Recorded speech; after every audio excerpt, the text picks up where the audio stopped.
Numerical number 2, ठीक है। Numerical number 2 में जो फॉर्मूले यूज़ होंगे वो हमें पता होने चाहिए कि इसमें दो केसेस आएंगे। पहला ये केस है कि हेलीकॉप्टर कहाँ से कहाँ जा रहा है, नीचे से ऊपर की जानिब जा रहा है। और दूसरा केस ये है कि हेलीकॉप्टर क्या कर रहा है, ट्रैवलिंग कर रहा है एक कांस्टेंट स्पीड के साथ। वो स्पीड कितनी है, 4 मीटर पर सेकंड। याद रखिएगा जब भी स्पीड कांस्टेंट होती है एक्सेलरेशन क्या होती है, जीरो होती है। और जब भी कोई चीज़ असेंड हो रही होती है, ऊपर की जानिब जा रही होती है, वहाँ एक्सेलरेशन की कोई ना कोई वैल्यू हमें चाहिए होती है हेलीकॉप्टर के केस में, ठीक है। समझ में आया? फॉर्मूला एक ही यूज होगा, F इसे कहते हैं अपैरेंट फोर्स। किसके बराबर होता है, वेट प्लस फोर्स के। अपैरेंट फोर्स किसके बराबर है, वेट प्लस फोर्स के। आपको पता है वेट का क्या फॉर्मूला होता है, mg।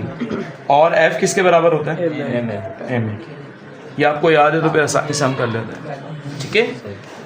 कहते हैं एक हेलीकॉप्टर है जिसका वेट कितना है, 3920, ठीक है। गिवन है हमें 3920, ये हमें क्या दिया हुआ है, वेट दिया हुआ है 3920 न्यूटन।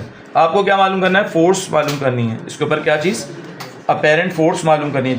जब ये क्या हो रहा है, it is ascending up, it is ascending. और एक और कह रहा है व्हाट विल, अच्छा इस वक्त इसकी एक्सेलरेशन कितनी दी हुई है, 2 मीटर पर सेकेंड स्क्वायर, ठीक है। हमें एक मालूम करना और एक और F मालूम करना है। जब ये क्या हो रहा है, कांस्टेंट स्पीड के साथ चल रहा है, इट इज मूविंग विद, तो दो F मालूम है, मूविंग विद कांस्टेंट स्पीड, दो F मालूम करना है। तो दोनों किस कॉलम में चले जाएंगे, उसकी ज़रूरत नहीं पड़ेगी। अभी देखें आप, जब आपकी प्रैक्टिस हो जाएगी ना, फिर आप ये सवाल कायम नहीं करेंगे कि ये क्या होगा। जब स्पीड कांस्टेंट होती है, एक्सेलरेशन हमें काम की है, ठीक है। तो आप जल्दी सुनाइएगा, जब ये इट इज़ असेंडिंग अब है, इसको हम F कहते थे, इसको F प्राइम कहते थे। पहले हम किसके लिए सोल्यूशन कर रहे हैं, F के लिए। फॉर्मूला एक ही यूज़ होगा, F के लिए हम यूज़ कर रहे हैं, फॉर F किसके बराबर है, F वेट और प्लस फोर्स।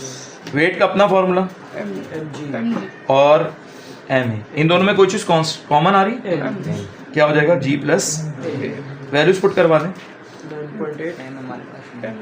m नहीं है, m की तलाश शुरू करेंगे। m हमें कहाँ से मिलेगा, आपको पता है, अभी पिछले सवाल में भी हमने निकाला था, ठीक है, वेट के फॉर्मूले से।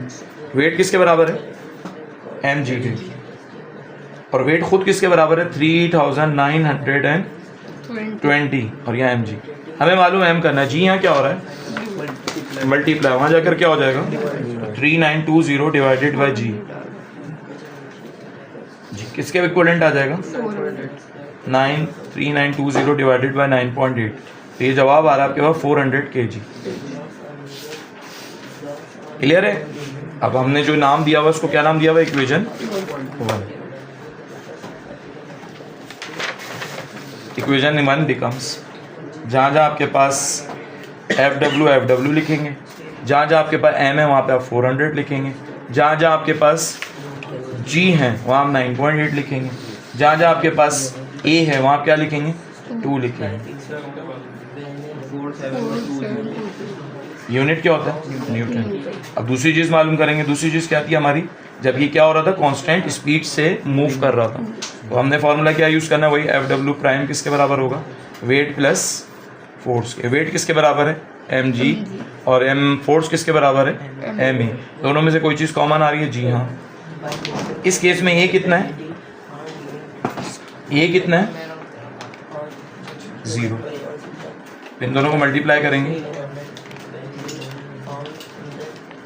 जी कितना आ रहा है, 3920। ये हमारे पास रिक्वायर्ड आंसर है।